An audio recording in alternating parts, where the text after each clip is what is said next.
건물 공급 관리 계획에 대해서 말씀드리겠습니다. 먼저 지역화폐 발행 등 소상공인 지원 대책에 대해서 말씀드리겠습니다. 우리 시는 잘 아시는 바와 같이 아직 건설 중인 도시이기 때문에 광역시로 출범한 지 7년이 지났지만 아직도 상권이 제대로 형성되지 않아서 많은 상인들이 어려움을 겪고 있습니다. 이와 관련해서 지난 6월 25일에 행복청에서 우리 시와 LH 세종본부하고 실무적으로 협의를 한 끝에 행복도시 상가 활성화 대책을 발표한 바 있습니다.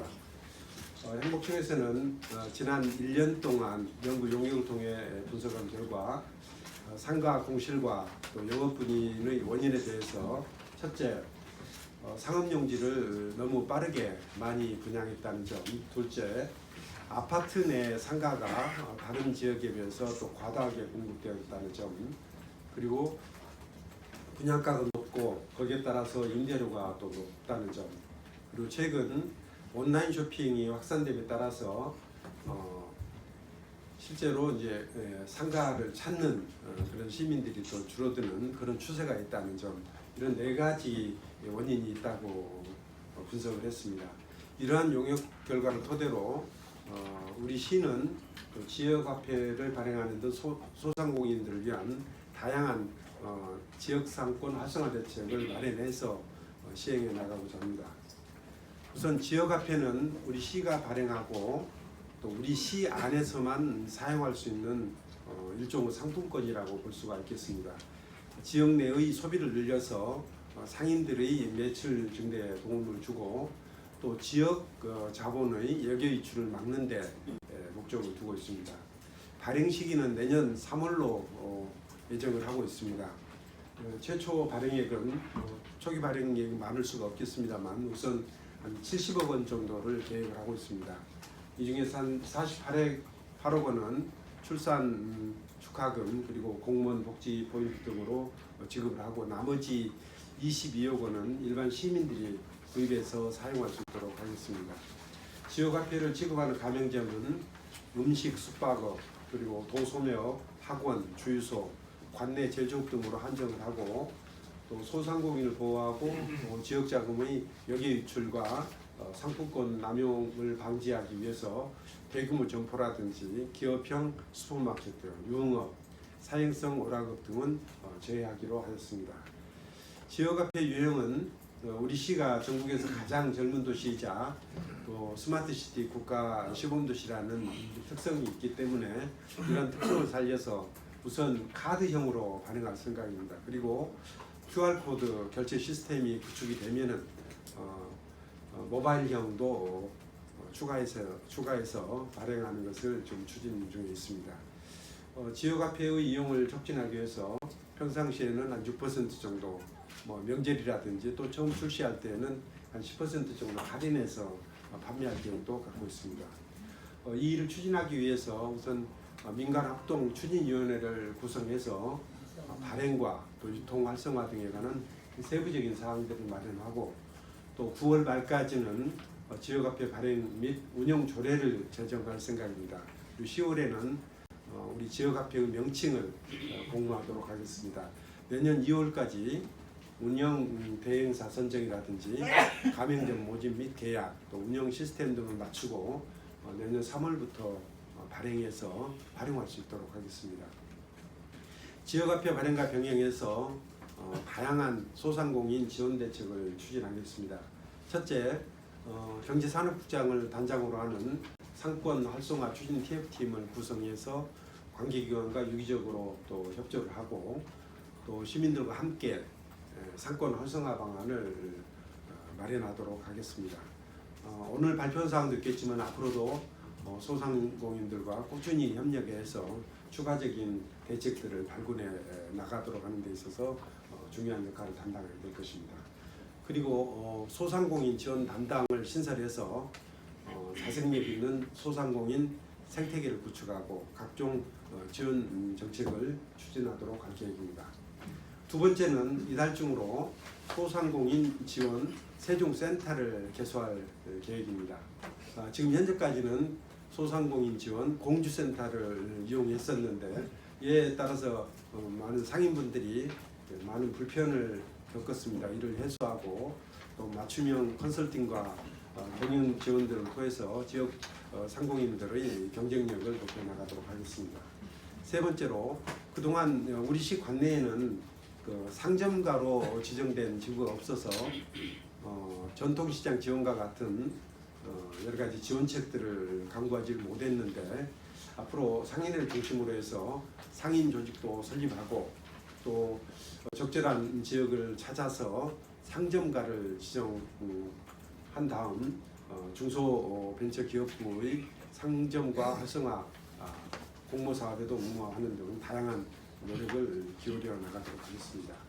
네 번째로 주기적으로 이 소상공인들의 경영 실태와 공실률, 또 임대료 및 창폐업률 등을 조사해서 원인을 분석하고 또 상점과 활성화 계획을 수립해 나가도록 하겠습니다. 다섯 번째는 소상공인의 경영 안정을 위해서 내년도 시중은행 융자금 보증 지원을 금년보다 30억 원 늘려서 180억 원으로 확대하도록 하겠습니다. 그리고 융자금 보증에 따른 이자 차익 지원도 금년보다 1억 원을 늘려서 6억 5천만 원을 확보토록 하겠습니다. 그리고 좀 우리 직원들하고 좀 협의를 해봐야 되겠습니다만 시청 구내식당의 휴무도 좀 확대하는 것이 어떻겠느냐 하는 그런 생각을 하고 있습니다. 이를 통해서 지역상권 활성화에 조금이나마 도움이 됐으면 좋겠습니다. 잘 아시는 바와 같이 행복청과 LH 세종본부는 상업용지 공급을 축소하는 것에 초점을 둔 대책을 발표한 바 있습니다. 상업용지 공급량을 조절하고 또 일부 상업용지를 공공 업무용지로 또 전환하기로 하였기 때문에 이것도 많은 도움이 될 것으로 생각을 하고 그동안 규제 완화 차원에서 지난 정부에서 허용을 했던 사항인데 아파트 단지 내 상가가 지나치게 또 과잉 공급됐다 하는 그런 지적도 있기 때문에 단지 내 상가의 규모를 또 줄이는 것도 추진해 나갈 계획입니다. 앞으로 우리 시와 LH 세종본부는 또 정부 및 공공기관 또 기업 등을 적극 유치해서 또 소비 인구가 지속적으로 유입되도록 하고 또 국회 세종이사당, 법원 및 검찰청 등을 조속히 설치하는 것도 결과적으로 보면은 우리 상권 활성화에 도움이 된다고 생각을 하고 있습니다. 그리고 또 8월까지 과학기술정보통신부가 이전하도록 되어 있고 앞으로 정부 산하 기관들 그러니까 정부 산하 기관들과 또 기존에 유치한 공공기관들이 또 있습니다. 이들 공공기관은 지금 이제 이전을 준비하고 있는데 이들 기관이 성공적으로 이전하고 또 세종시에 안착할 수 있도록 하는 노력을 기울이겠습니다. 우리 이제 세종시 신도시 지역의 상가 활성화 대책이 또 미흡하다는 여론이 또 없지 않은 것으로 알고 있습니다. 지역 상권 활성화는 아마도 한두 차례 대책을 발표하고 진행한다고 해서 바로 상권이 활성화된다든지 이렇게 기대하는 것은 어려울 것 같습니다.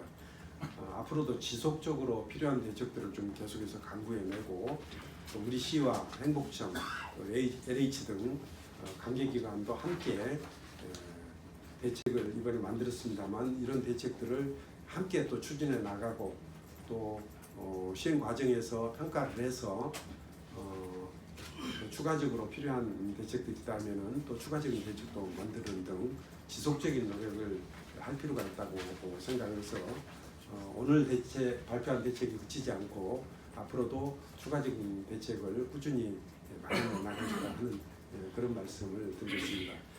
또 지역화폐 발행과 또 소상공인 지원 대책이 오늘 몇 가지 발표가 됐습니다만 이 일이 반드시 성공적으로 이루어질 수 있도록 또 상인 여러분 그리고 세종 시민 여러분들의 이해와 동참을 당부드리겠습니다. 두 번째로 안전한 수돗물 공급 관리 계획에 대해서 말씀드리겠습니다. 최근 인천 등 일부 도시에서 수돗물에 이제 붉은 수돗물이 나와서 많은 분들이 고통을 겪은 바가 있습니다. 우리 시에서도 혹시 이런 일이 발생하지 않을까 하는 그런 걱정을 하시는 분들이 많이 있어서 오늘 이러한 대책에 대해서도 시민 여러분들께 공유하기 위해서 오늘 발표를 하게 됐습니다. 우리 시는 안전하고 깨끗한 물 공급 체계를 구축하고 있는데 이 일에 대해서도 박차를 가하도록 하겠습니다. 우리 세종시 상수도는 우리 신도시의 경우에는 대전시에서 수돗물을 공급받고 북부권 읍면 지역은 한국수자공사의 청주정수장으로부터 광역상수도를 공급받고 있습니다. 이달에는 대전시 신탄진 정수장에서 행복도시까지 2단계 용수로 공사를 완료하게 됩니다. 그렇게 되면 하루 14만 톤의 물을 추가로 공급받을 수 있게 됩니다. 1, 2단계 시설 완공으로 우리 신도시 지역 인구 50만 명이 사용할 수 있는 하루 20만 톤의 공급 능력을 갖추게 됩니다. 그리고 안전하고 깨끗한 수돗물을 안정적으로 공급하기 위한 대책들을 좀 저희들이 마련했는데 그 내용에 대해서 말씀드리면, 첫째, 완벽한 상수도 유지 관리를 위해서 저희가 2017년부터 2022년까지 총 120억 원을 투입해서 스마트 워터시티 구축 시범 사업을 지금 추진 중에 있습니다. 이 사업이 완료가 되면은 통합 관제센터를 통해서 정수장으로부터 가정에 이르기까지 시설물 그리고 수질에 대한 체계적인 관리가 가능해집니다. 두 번째로는 노후 상수관 저희가 한 98km가 있는 것으로 파악되고 있는데 이 중에서 올해까지 조천읍 그리고 금남면 지역의 45.1km를 교체할 계획이고, 또 연차별로 노후 상수도관을 세척해서 수돗물 접수 사고를 예방하도록 하겠습니다. 세 번째는 우리 집 수돗물 안심 확인제를 통해서 가정에서 수돗물 이상을 신고하게 되면은 직접 가정을 방문해서 수질 검사를 실시하고 이상 유무를 그 자리에서 즉시 알려드리도록 하겠습니다. 세 번째는 면 지역의 상수도 조기 확충도 추진하겠습니다. 도시 지역의 상수도 보급률은 100%가 되겠습니다만 면 지역은 상수도 보급률이 아직 72%에 불과하기 때문에 아직도 많은 시민들이 생활용수를 지하수에 의존해서 쓰고 있습니다. 지하수는 경우에 따라서 수온이 또 고갈되거나 라돈이라든지 질산성 상수 같은 것이 검출되는 등 주민들의 생활에 불편을 주고 또 건강을 위협하는 그런 문제가 나타나고 있습니다. 이와 관련해서 저는 2023년까지 상수도 보급률을 100%까지 끌어올리겠다는 목표를 세우고 연차별로 상수도 확충 사업을 진행하고 있습니다. 그리고 수질 부적합 지역은 상수도를 우선적으로 공급하고 있고, 올해에는 모두 129억 원을 투입해서 연서면, 용암리와 쌍유리, 그리고 전이면, 관정리와 노곡리 등에서 농어촌 생활용수 개발 사업을 추진하고 있다는 말씀도 드리겠습니다. 상수도 확충 사업을 지속적으로 추진하고 완벽하게 수질을 관리해서 모든 시민들이 안심하고 마실 수 있도록 안전하고 깨끗한 수돗물을 공급하는데 우리 시는 최선을 다하도록 하겠습니다. 그리고 최근 그 장군면 지역에서 장군면 산악리가 되겠습니다만 그 산악리에 위치한 밤 재배 농장에서 음식물을 발효시킨 액피로 추정되는 물질이 살포된 후에 파리 유충과 성충이 다량 발생해서 지난주부터 지난 6월 27일에 최초로 보고가 됐습니다만 주민들이 많은 불편을 호소하고 있습니다. 장구면에서는 27일 현장 확인 뒤에 곧바로 면 방역 차량을 동원해서 농장 인근 지역의 방역에 착수를 했습니다. 그런데 장군면의 노력만으로는 부족하다고 판단해서 7월 2일부터는 차량 4대와 또 인력 18명씩을 투입해서 어제까지 이틀간 발생지 전체 면적 한 8만 제곱미터가 되겠습니다만 그 중에 한 반 정도는 집중 방역을 이미 실시해서 완료가 됐습니다. 오늘은 차량을 좀 더 늘려서 차량을 8대로 늘리고 인력도 24명으로 늘려서 파리 유충까지 동결할 수 있는 약품으로 나머지 약 4만 제곱미터에 대해서 방역을 실시하고 가겠습니다.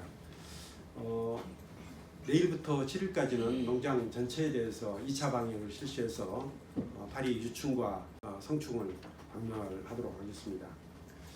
그리고 어제 오후 4시에 우리 정무부 시장 주재로 관련 부서 및 읍면농장 회의도 개최해서 확산 방지도 하고, 또 도시지역 경우에는 크린넷 주변에 최근에 또 파리가 또 많이 발생하는 계절적 요인도 있고 그렇습니다만 자동 크린넷을 소독한다든지 하는 그런 긴급 대책에 대해서 논의하고 있습니다.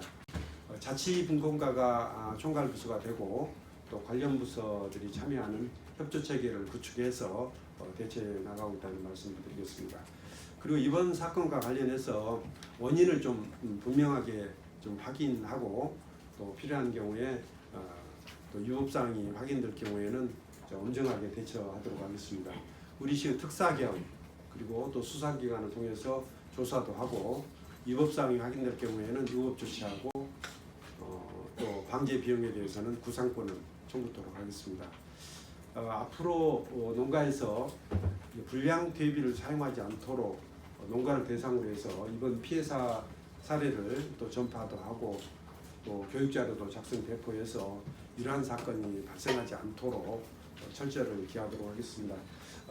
이와 관련해서 지금 거의 좀 열흘 가까이 좀 불편을 겪고 있는 장구면 주민들께 죄송하다는 말씀드리고, 앞으로 관리를 보다 철저히 해나가겠다는 말씀을 드리겠습니다. 예, 이어서 시민들의 질문에 시장님이 직접 답변하는 시문시답을 진행하겠습니다. 홈페이지를 통해 접수된 14건 중 2건이 선정됐고, 이에 대한 답변을 진행하도록 하겠습니다. 영상으로 청년희망통장 개설 요청에 대한 질문을 보시겠습니다. 영상을 좀 틀어주십시오.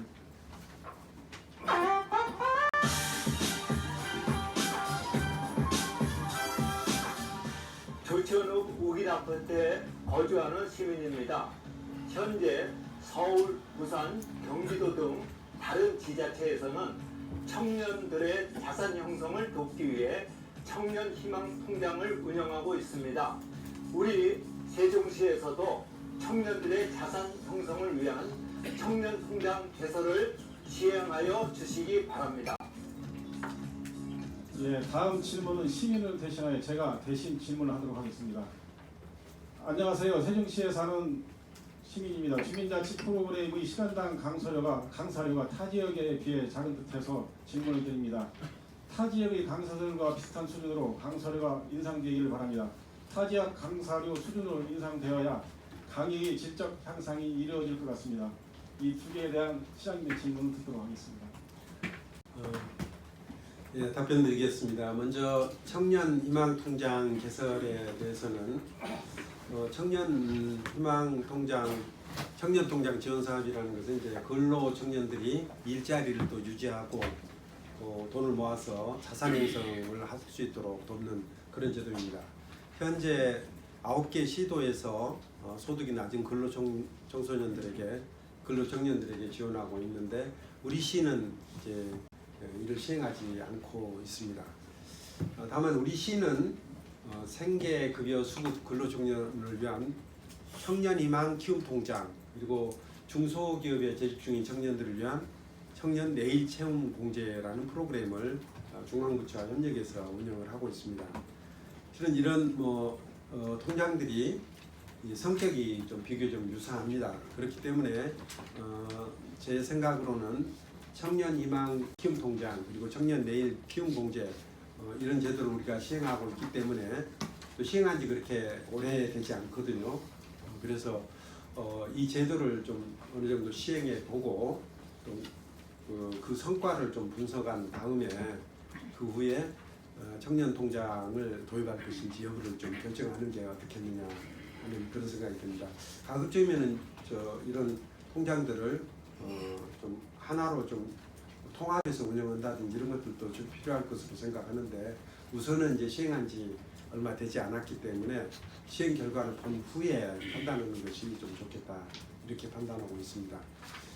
두 번째는 이제 주민자치 프로그램 강사료를 올려달라 하는 그런 이제 말씀이 계셨는데, 지금 이제 주민자치센터에서 운영 중인 주민자치 프로그램 이제 강사료는 조례에서 시간당 3만 원 이하로 이렇게 지급하도록 정해져 있습니다. 작년도에 강사료가 좀 너무 낮은 것이 아니냐 하는 그런 지적이 있어서 시의회와 또 협의를 해서 시간당 강사료를 그 전까지는 2만 5천 원으로 돼 있었는데 3만 원으로 인상을 하게 된 것입니다.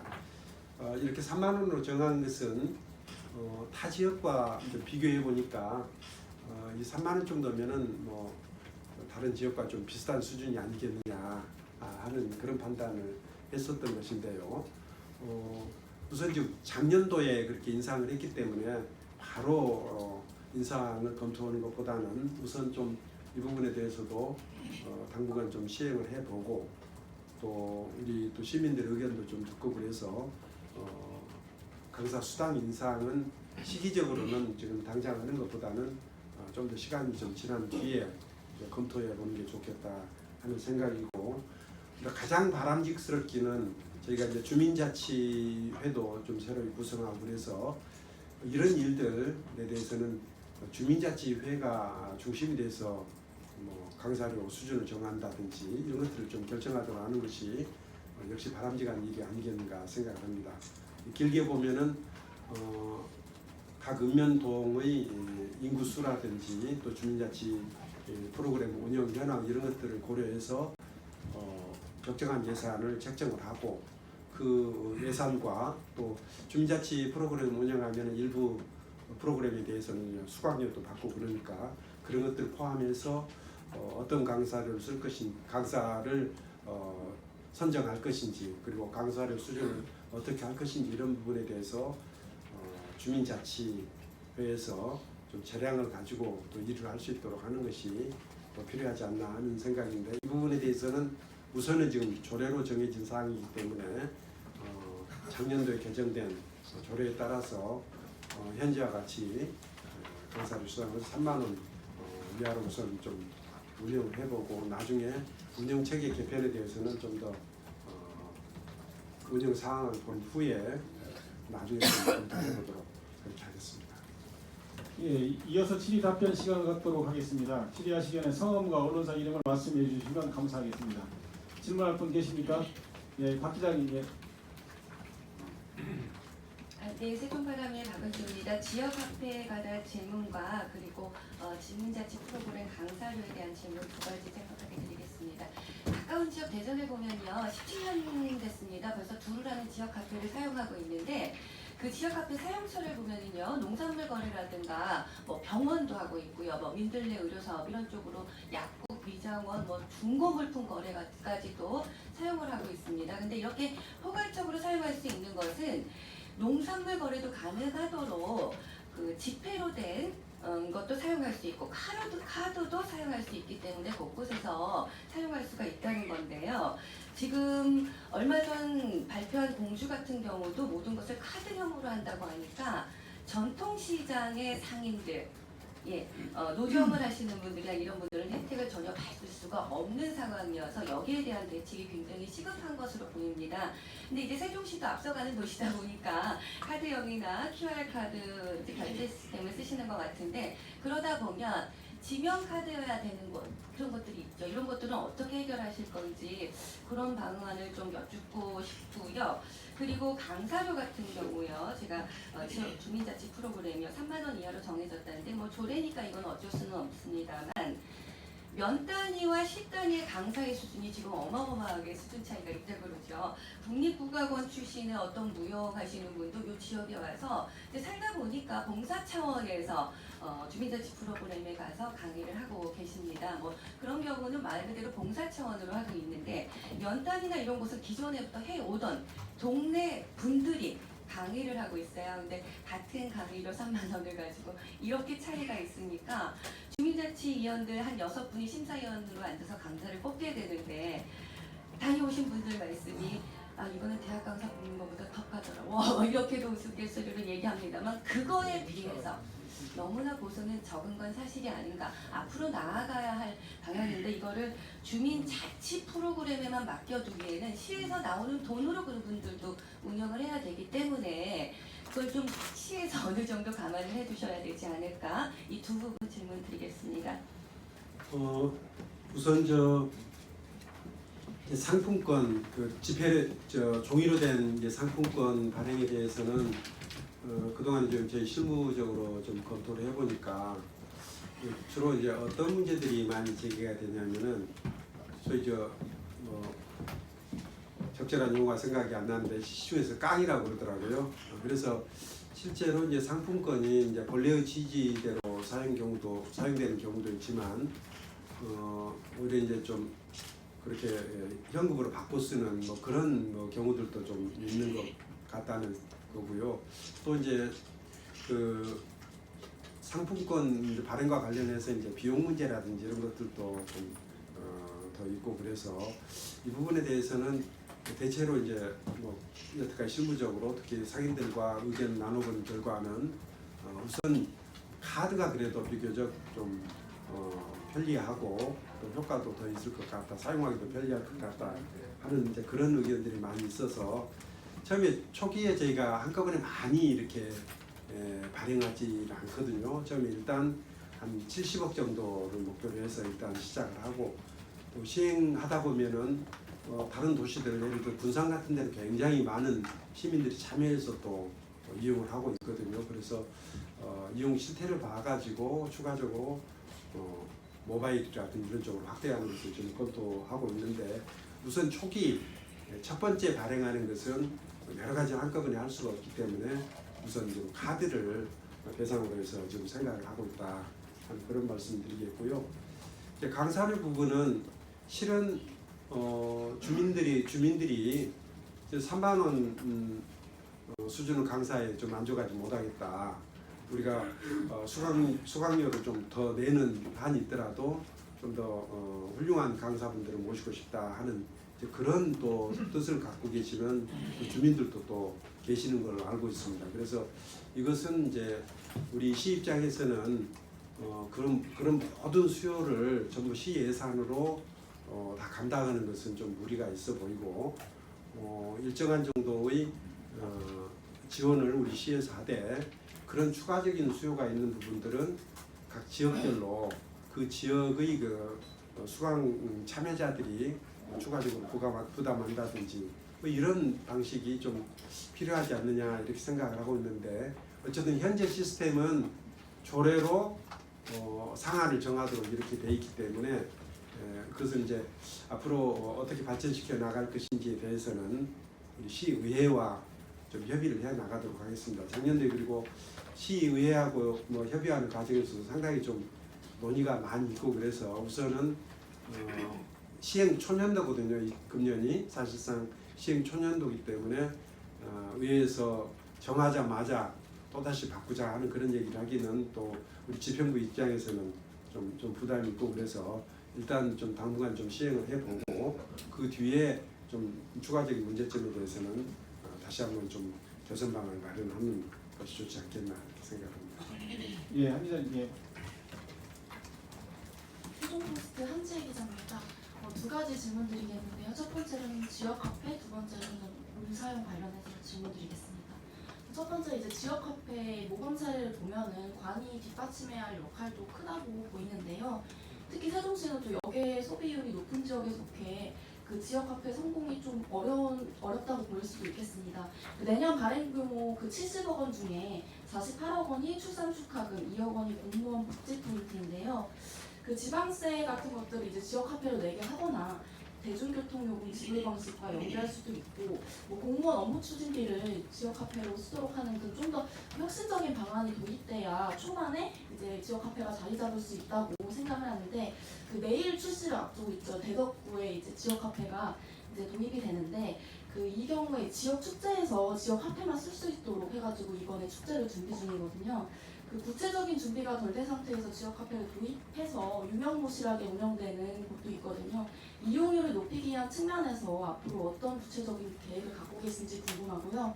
두 번째입니다. 그 민선 1기 때인데 그 시민들 물 사용량이 전국 1위라는 그 보도자료가 나왔었어요. 근데 그때 상업시설 사용량과 그 누수량이 잘못 포함돼가지고 이런 그 내용이 나왔었는데 현재 세종 시민들의 물 소비량이 타 지자체 대비 어느 수준인지 궁금하고 또 물 사용료가 타 시도보다 높다는 그 시민들의 인식이 있는데 현재 실제 어떤 수준인지 궁금합니다. 예. 첫째, 그 지역화폐를 우리가 도입하게 되면은 이제 반드시 성공하도록 해야 될 텐데 그렇게 하기 위해서는 좀 준비를 좀 철저히 좀 잘할 필요가 있다. 그 이용률을 어떻게 하면 높일 수 있는지 그 방법에 대해서 좀 고민할 필요가 있겠다라는 그런 얘기고요. 우선 이번에 저희가 지역화폐 도입을 우리 고민하게 된 것은 첫째는 지금 현재 우리 세종시 상인들이 정말 많은 어려움을 겪고 있기 때문에 이런 지역화폐를 우선 상인들에게 도움되는 방향으로 우선 좀 시행하도록 해보자. 예를 들어서 이제 지역화폐를 드렸는데 우리 지방세를 내는데 쓴다든지 그러면은 결과적으로 보면은 상인들에게 큰 도움이 안 되는 거죠. 그래서 지역화폐가 우리 각 지역에 있는 상권에 도움이 되는 방향으로 쓸 수 있는 그런 방안들을 좀 고민을 좀 해봐야 될 것 같고요. 이 부분에 대해서는 앞으로 좀 시간 좀 여유가 있습니다. 그래서 내년 3월까지니까 그 사이에 우리 경제산업국장이 좀 TF 팀장이 돼서 우리 공무원들 또 관련 전문가들, 유관 기관, 상인 대표, 소비자 대표 이런 분들이 참여한 좀 커미티를 만들어 가지고 각 그 분야별로 있는 다양한 의견들 또 다양한 문제점 제기 이런 것들을 좀 고려해서 좀 꼼꼼하게 좀 이용률 제고 방안을 포함해서 지역화폐 발행과 관련된 여러 가지 문제점 사전에 좀 충분히 좀 짚어보도록 하겠다는 말씀드리고요. 그 과정에서 지금 말씀하신 가장 중요하게 생각하는 이용률 제고 방안도 가장 중요한 과제로 좀 검토를 해보도록 하겠습니다. 그 물 사용량이 좀 일이다 그리고 그 원인이 뭐고 지금 현재의 수준이 어떤가 하는 부분에 대해서는 우선 그 물 사용량이 좀 비교적 높았던 것은 그동안에 이제 노후 상수관들이 많아서 도중에 이제 관로에서 새는 부분들이 많은 것들이 이제 원인으로 지적됐었는데 그 부분에 대해서는 2017년부터 2020년까지 스마트 워터 시티라는 프로그램을 지금 120억 원을 들여가지고 좀 시행을 하고 있거든요. 그러면은 그거는 이제 스마트 워터 시티라는 것이 크게 보면은 관로를 잘 관리를 해서 예를 들면 이제 관로에 소위 IoT 기술 같은 것을 접목을 하는 거죠. 그래서 어느 부분에서 상수도가 새는지 이런 것들을 쭉 체크해보고 또 수질과 관련해서도 어느 부분에 문제가 있는지를 종합적으로 또 통합 관제를 할 수 있는 그런 시스템을 만들자는 것이고요. 그리고 또 하나는 우리 수질과 관련되는 사항들을 우리 시민들이 쉽게 확인할 수 있도록 하자는 이제 그런 뜻이 있어서 지금 시행을 하고 있고 이렇게 되면은 이제 누수와 관련된 부분을 많이 좀 줄일 수가 있을 것 같습니다. 그리고 그 외에 이제 소비량이 어느 정도 되느냐 하는 것은 제가 지금 통계를 안 갖고 있는데 그건 나중에 좀 자료로 드리도록 하겠습니다. 예, 최 기자님 질문하시죠. 출정에서 정수입니다. 세종시 상가 공실률을 줄이고 지역 경제 활성화를 위해서는 행복청 LH 세종시가 상가를 일부분 구입을 해가지고 청년 창업자에게 일정 기간 인도를 해주고 그런 다음에 이제 그분들이 나중에 향후 구입하도록 지원한다는 의견이 제기되고 있거든요. 이거에 대해서 시장님께서 3기가 협력해서 이를 시행할 생각은 없으신지 한 말씀. 그거는 아마 예산이 굉장히 많이 소요될 겁니다. 그래서 우리 시에서 직접 상가를 좀 구입해가지고 그것을 임대한다든지 하는 것은 좀 현실적으로 들어가는 예산도 많고 또 한다 하더라도 그렇게 예산이 많이 소요되기 때문에 뭐 하더라도 아주 일부만 할 수밖에 없는 그런 상황이기 때문에 그거는 저희가 좀 검토하지 않고 있고요. 오히려 좀 가장 중요한 것은 지금 수급과 관련해서 이제 수요 측면에서는 우선 우리 세종시에 당초 계획대로 많은 정부 관련 기관들이 수도권으로부터 내려와서 뭐 그 수요가 좀 발생하도록 하는 그런 일들, 그게 이제 원래 우리 세종시를 건설하고자 하는 그런 취지에도 맞고 그렇기 때문에 뭐 가장 근본적으로는 그런 쪽 대책을 좀 더 신경을 써야 될 것 같고요. 그 다음에 이제 공급이 좀 과잉된 부분에 있어서는 우선은 상가 추가적인 공급 시기를 일단 좀 늦추도록 하는 데 중점을 두겠습니다. 기왕에 공급된 것은 어쩔 수가 없는데 추가적으로 또 많은 상가가 공급되지 않도록 상가용지 분양이라든지 이걸 좀 뒤로 미루고 또 상가로 계획되어 있는 것들 중에 일부를 공공기관 유치라든지 이런 용도로 쓴다든지 한 그런 대책들이 주로 이제 행복청 중심으로 해서 시행이 되게 될 것이고요.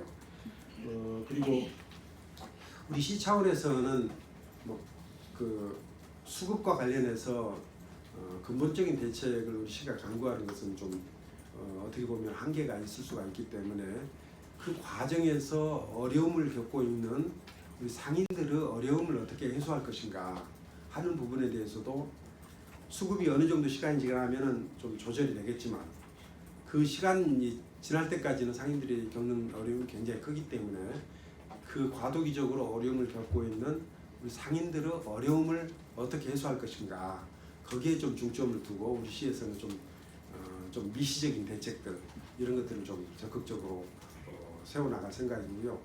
또 저희가 미처 생각하지 못했던 그런 여러 가지 아이디어들을 또 상인들이 갖고 있는 경우도 있고 그러는데 보면은 여태까지 이제 우리 소상공인들은 좀 그 이익단체라면 이익단체가 될 수도 있고 그러는데 아직까지 좀 조직화가 되어 있지를 못하다 보니까 상인 한 사람 한 사람씩은 이런저런 의견들을 제시하는데 상인 전체의 집합적인 의견을 제시하거나 이런 것을 좀 여태까지 좀 어려움을 겪어왔거든요. 그래서 최근에 소상공인 협회도 좀 출범을 했고 또 그 외에 이제 상권 단위로 뭐 상인들의 모임들도 만들어지고 그래서 그런 상인 대표들과도 좀 협의를 하면은 그 상인들로부터 또 다양한 의견들이 좀 나올 수 있으리라고 생각합니다.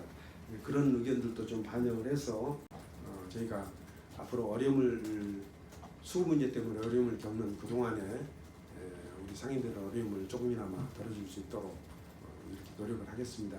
이 부분과 관련해서는 또 시민들께서도 좀 많이 좀 협조를 해주셔야 될 그런 사항으로 생각을 합니다. 예, 저기 팀 기자님이 네, 미치로입니다. 저는 그 장군면 그 해충 파리 관련해서 그 지금 오늘 발표한 내용에 보면 다음 지배농장에서 이제 그 발효시킨 액기로 추정한다고 했는데 사실은 액기를 그 뿌렸다고 해서 거기서 발생되는 게 아니라 여기 인근에 있는 그 해충과 파리들을 갖다 모으는 역할을 하고 있거든요. 그거는 그러면 지금 저녁 한 8시, 7시 반에서 8시 반 정도에 여기 자전거를 타고서 이제 퇴근길에 보면 우리 그 세종시 금강변에도 굉장히 많은 오히려 그 우리가 안경을 쓰고 그 자전거를 타야 할 그런 실정이거든요. 그 원인은 어디에 있느냐면은 금강에 물이 없어요. 그러다 보니까 자작자작한 물에서 해충들이 거기서 발생되는 거거든요. 아까 구사권 청구하신다고 그랬는데 구사권은 청구하시면 세종시청에서 아마 내셔야 될 것 같아요. 그런 거를 미리 그런 것들 예방을 해야 되고 그 금강에 있는 물을 좀 감수를 좀 하는 게 어떤가 시장님 생각에. 우선 이번에 그 문제가 된 것은 제대로 된 퇴비를 제대로 만들어서 하면은 그런 문제가 발생하지 않는다고 그럽니다. 그래서 우선은 그 이제 뿌려진 소위 액비라고 추정이 된다고 그랬는데 제대로 된 퇴비였는지 아니면은 좀 퇴비라고 보기에는 퇴비 처리가 제대로 안 된 상태에서 그러니까 좀 쓰레기 상태로 이렇게 뿌려졌는지 이런 부분들에 대해서 좀 확인할 필요가 있습니다. 그래서 이 부분은 우리 특사경을 통해서 좀 정확하게 좀 밝혀내야 될 필요가 있습니다. 그래서 우리 이제 퇴비는 우리 그 농지 땅의 좀 지력을 좀 보존하고 그런다는 측면에서도 또 필요한 그 측면이 있거든요. 그래서 이게 이제 문제가 돼가지고 정상적으로 제대로 잘 만들어진 퇴비까지도 문제가 되는 일은 없어야 될 것이거든요. 그래서 우선은 이게 지금 원인에 대해서 정확히 좀 밝힐 필요가 있습니다. 근데 현재 우리가 추정키로는 제대로 퇴비화가 되지 않은 그런 물질들을 버렸고 그러다 보니까 거기에 이제 파리 유충이나 성충 이런 것들이 많이 있어서 그게 이제 우선 좀 문제가 됐다는 걸로 지금 추정이 되거든요. 그래서 당장은 지금 우리 보건소라든지 이런 데와 같이 협력을 해서 우선은 좀 파리 또 성충 유충에 대한 구축 작업, 방제 작업을 하는데 좀 집중을 좀 하고 또 원인에 대해서는 정확히 밝혀서 이러한 일이 다시 발생하지 않도록 할 필요가 있다는 생각입니다. 그래서 이런 부분에 대해서 농민들하고도 좀 얘기를 해서 농민들도 좀 협조를 해줘야 될 사항이고요. 농민들도 그러니까 제대로 된 퇴비를 받아서 쓰는 부분에 대해서는 그것은 허용을 해야 되겠지만 퇴비 처리가 제대로 안 된 그런 물질을 받아서 이번과 같은 문제가 생기도록 한다든지 이런 부분에 대해서는 철저히 좀 그 원인과 대책을 좀 강구할 필요가 있다고 생각합니다.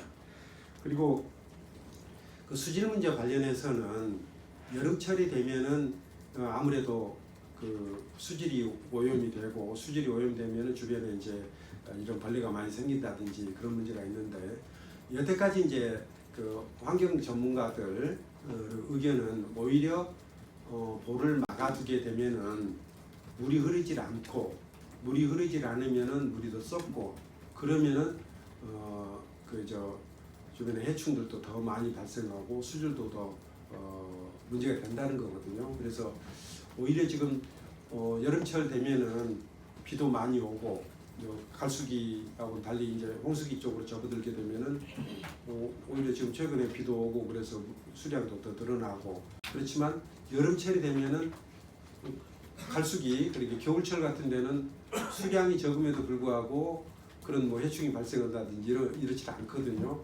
해충이 발생하는 것은 오히려 수량이 많은 여름철에 발생하는 것이고 그동안은 이제 경험에 비추어 보면은 볼을 막아놨더니 유속이 느려져서 수질이 악화되면서 해충이 더 많이 발생했던 것을 우리가 경험을 통해서 알고 있는 거거든요. 그래서 이 문제는 이번에 발생한 문제는 최근에 6월 27일에 발생해서 그때부터 갑작스럽게 지금 파리가 많이 발생해서 문제가 된 것이라서 우선 지금 이 문제는 지금 최근에 발생한 파리 이 문제에 집중해 가지고 원인도 찾아내고 좀 대책도 강구하는 것이 필요해 보입니다. 예, 이자님 말씀.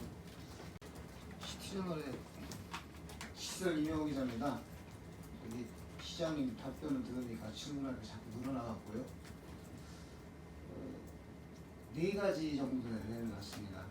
아까 그 지역화폐 관련해서 그 불법 할인이 발생할 우려가 있어서 그 직권으로는 그 발행을 안 할 것 같다. 주로 이제 모바일 내지는 카드로 해야 된다라고 하는데 그거는 정말로 공급자 측면에서 또는 그 소비자 불신 차원에서 하는 얘기고요. 역으로 소비자가 겪는 유동성 결여에 대해서는 그러면 어떤 대책을 갖고 대응할 것인지 말씀해 주시고요. 두 번째 강사료 말씀드리겠습니다. 깜짝 놀랐어요. 저는 오늘 이 세종의 강사료가 지금 25,000원 수준인지 몰랐습니다. 충남도도 35,000원이거든요. 근데 그 35,000원도 지금 약하다고 해서 5만 원 정도로 올려달라고 하는 그런 요구들이 있어요. 그러니까 그런 좀타 지자체하고 비교했다라고 하시는데 어떤 지자체하고 비교가 있는지는 모르겠습니다만 타 지역에 비해서 상당히 이 세종 지금 강사료가 낮다라고 봐지고요. 또 세 번째 지난번 행복청에서 발표한 대책 중에 상권 활성화 대책 중에서 좀 이게 대책이라고 할 수 있는 건지 싶은 게 하나 있던데 식당 지금 의원도 말씀을 하셨는데 식당을 하루 정도 지금 월 하루 휴무를 하는데 그걸 좀 늘려서 주변 상가들에게 이용을 주겠다라고 하는데 그 대책이 월 2회더라고요. 월 2회에서 2회로 약 시청 하루 식당 이용객 수가 250명 정도로 파악된다고 하더라고요. 근데 과연 그게 얼마만큼 큰 도움이 될지 파격적으로 주 1회씩 해서 4회 정도를 한다든가 이러면 또 그거보다도 더 큰 근본적으로 더 큰 문제는 이 세종시 자체가 공공기관들이 많이 와 있는 행정도시 아닙니까? 그렇다면 그쪽 행정도시들에게 협조를 구해서 이런 식당 이용을 좀 늘려가는 식당 구내 식당을 하루 정도 쉬고 할 수 있게 하는 방안들을 시가 좀 적극적으로 유도해야 되지 않나 하는 거하고 아까 이건 이제 조금 전에 우리 시장님께서 말씀하신 건데 겨울철에는 해충이 발생하지 않고 유량 때문에 그렇다라고 하는데 사실 유속이 떨어져서 해충이 발생한다라고 하는 그런 보고는 없지 않습니까? 그리고 고를 막는다고 해서 고에 물이 항상 고에 물은 차 있지만 물이 안 흐르는 것도 아니고 유속이 감소되는 건 맞지만 물은 흐르고요. 그다음에 해충은 여름에 발생하는 것이 겨울에 발생하는 것이 아니기 때문에 물이 차 있고 안 차 있고 하고는 좀 별개 문제인데 단지 물을 뺐을 때 지금 상시 물을 빼갖고 웅덩이가 생기니까 그 웅덩이에서 해충이 발생한다 이렇게 봐지거든요. 그러니까 그런 점에 대한 고려 좀 해주실 것을 부탁드립니다. 우선 지역화폐를 내년 3월에 한 70억 정도를 계획을 하고 있는데 좋기는 종이로 된 상품권 그리고 카드, 모바일 다 하면 좋은데 우리 시스템 구축하는데 또 발행하는데 비용이 많이 들거든요. 그래서 우선 초기 단계에는 카드로 해서 70억 정도니까 그리고 초기에는 우선은 이제 일반 시민들 참여보다는 우리 시에서 지불하는 예를 들어서 출산 축하금 같은 거 이런 것들을 카드에 입금을 시키고 카드에 입금시키면 이제 지역에서 활용할 수 있도록 하자 하는 이제 그런 방식이거든요. 그래서 우선 초기 단계에 여러 가지 것들을 다 종합적으로 할 수가 없기 때문에 우선은 세 가지 중에서 가장 비용 측면에서나 또 이용 측면에서 효과적이라고 판단하는 우선 카드 중심으로 이렇게 카드부터 카드형부터 우선 발행하기로 했다 하는 것으로 이해를 좀 해주시고요. 강사료 부분은 3만 원 정도면 전국적으로 보면은 한 평균 정도가 됩니다. 예를 들어서 서울 같은 데도 한 2만 원에서 4만 원 정도 각적 구에 따라서 좀 다르긴 합니다만 부산은 2만 5천 원에서 3만 5천 원, 대구는 2만 원, 인천은 3만 원, 광주는 16,000원에서 2만 원 이런 식으로 쭉 돼 있습니다. 그래서 이런 전국적인 통계들을 참고로 해서 작년도에 시의회와 협의를 해서 3만 원 정도면은 그런 대로 좀 적절하겠다 하는 그런 판단을 했고요. 예를 들어서 이제 특별히 높은 데가 있죠. 예를 들어서 대전 유성구 같은 데는 2시간에 59,000원 이런 식으로 해 있어서 그건 이제 높은 것처럼 보여지는데 실은 그것도 2시간이니까 한 3만 원 정도라고 보고 있고 대체로 이제 특별히 많은 데도 좀 있기는 합니다만 이 정도 수준이면은 전국적인 수준과 비추어서 크게 크게 낮은 것은 아니다. 이렇게 봤던 거고요.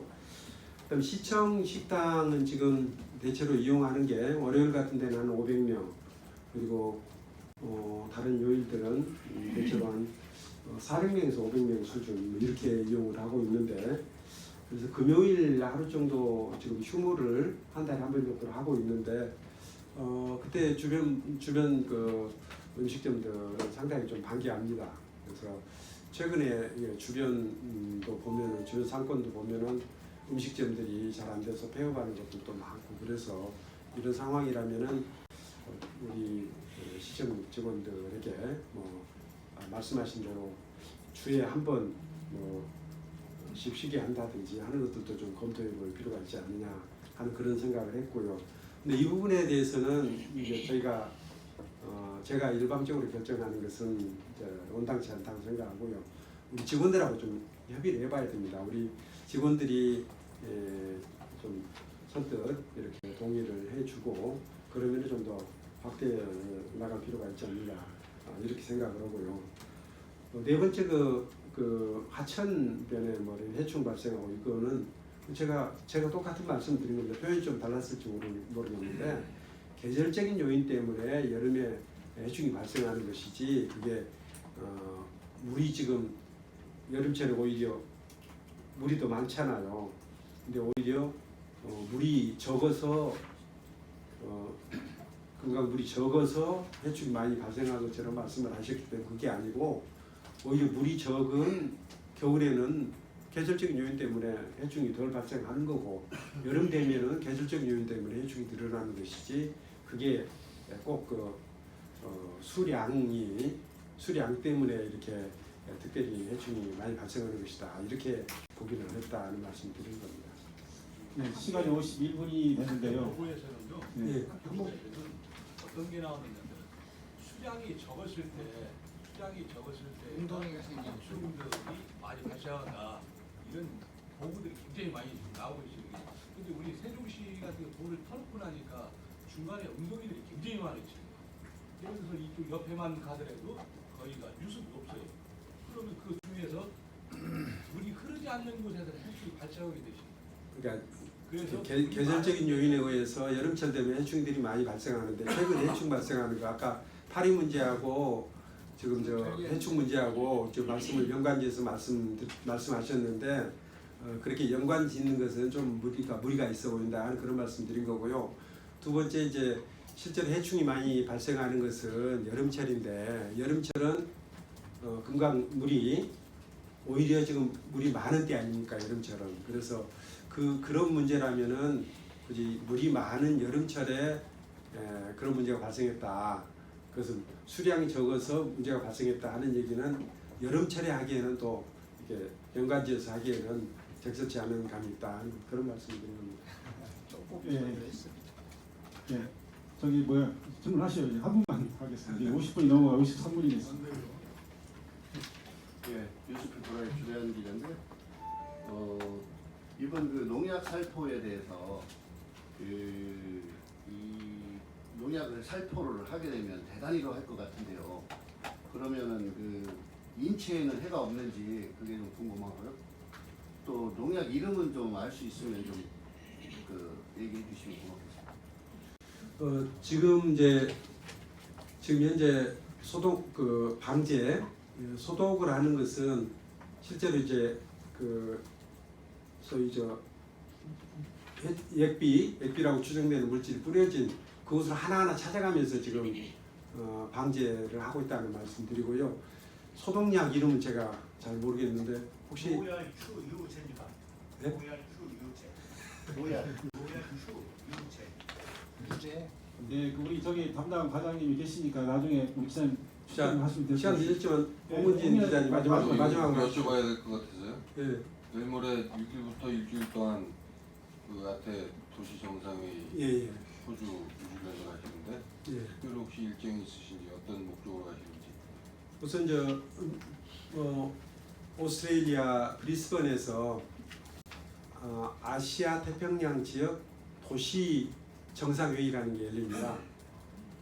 우리나라에서도 이제 여러 도시들이 참여하고 얼마 전 몇 년 전에 대전에서도 우리 그 회의를 유치해 가지고 많은 나라들이 참여했던 적이 있는 것을 기억하실 겁니다. 그때 저도 가서 발표도 하고 그랬었는데, 그래서 아시아 태평양 지역 도시 정상들의 모임이거든요. 근데 그때 브리스번이 이제 주최 도시인데 그 시로부터 우리 시 사례를 좀 발표해 달라는 요청을 이제 받았고요.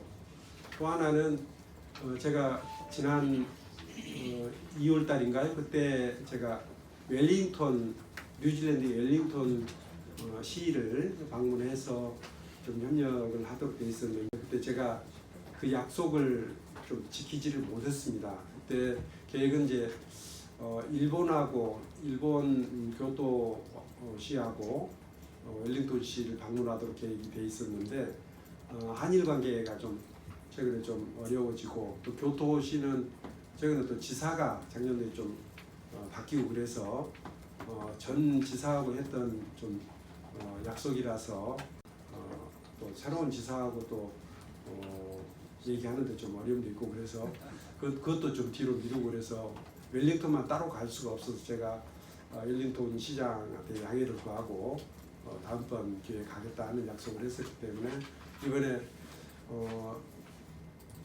무슨 그 브리스번 시에 가서 우리 시의 도시 혁신 사례에 대해서 도시 재생 또 로컬 푸드를 비롯한 우리 시의 도시 혁신 사례에 대해서 좀 발표를 할 예정이고요. 또 다른 도시들의 혁신 사례들도 좀 참고할 필요가 있다고 생각을 해서 가는 것이고요. 그리고 나서 이제 웰링턴 시에 가서는, 웰링턴 시는 잘 아시겠지만 원래 그 수도가 웰링턴 시가 아니었는데 웰링턴 시가 이제 수도가 바뀌어서 웰링턴 시로 됐었거든요. 그래서 우리가 그 세계 행정도시 연합을 만들 때 처음부터 좀 웰링턴 시를 참여시키기 위해서 좀 노력을 했었거든요. 그래서 그 일환으로 웰링턴 시를 좀 방문하겠다는 계획을 세웠었는데, 이번 늦어져서 이번에 좀 호주 가는 김에 웰링턴 시도 가까이 있는 데니까 같이 가서 그 문제를 좀 밀어놨던 문제를 좀 해결하기 위해서 가는 겁니다. 예, 이것으로 브리핑을 마치겠습니다. 예, 마지막입니다. 그러면 또 있어요. 한 가지만 제안 드리려고 마이크 잡았는데요. 장군년 파리 때는 제가 볼 때는 인재로 봐요. 그게 사전에 예견돼 있던 일들인데 우리가